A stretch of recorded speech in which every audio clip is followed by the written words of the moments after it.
हर के रानी गे छोड़ के गेली भेलै बड़ परेशानी गे छियो दीवाना सुनै नहीं हर के रानी गे छोड़ के गेली भेलै बड़ परेशानी गे अपना जिंदगी सोच ले लियो अपना जिंदगी सोच ले लियो गे रानी लोहर के गमछा से पोछ ले लियो रानी लोहर के गमछा से पोछ ले लियो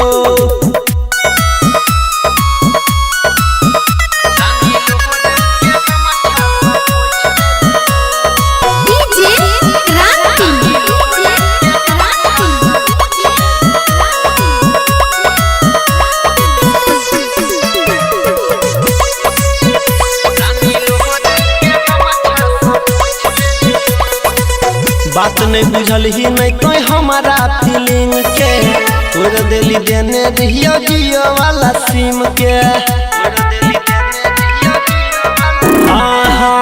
बात नहीं बुझल ही नहीं कोई हमारा फीलिंग के तोड़ दिली देने रहियो जियो वाला सिम के घटलई नलजी गोला कोच ले लियो घटलई नलजी गोला कोच ले लियो गे रानी लोहर के गमछा से पोछ ले लियो रानी लोहर के गमछा से पोछ ले लियो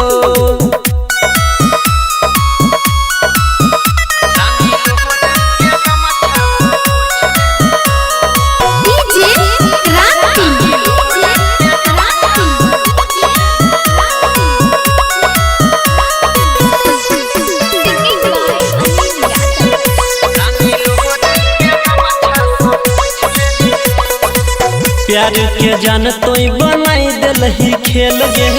दिल पे हमारा चलाई दिलही रेल गे प्यार के हमरा बनैली तो खेल गे दिल पे हमारा चलाई दिलही रेल गे मिल गेलै धोखा पर में मोच ले लियो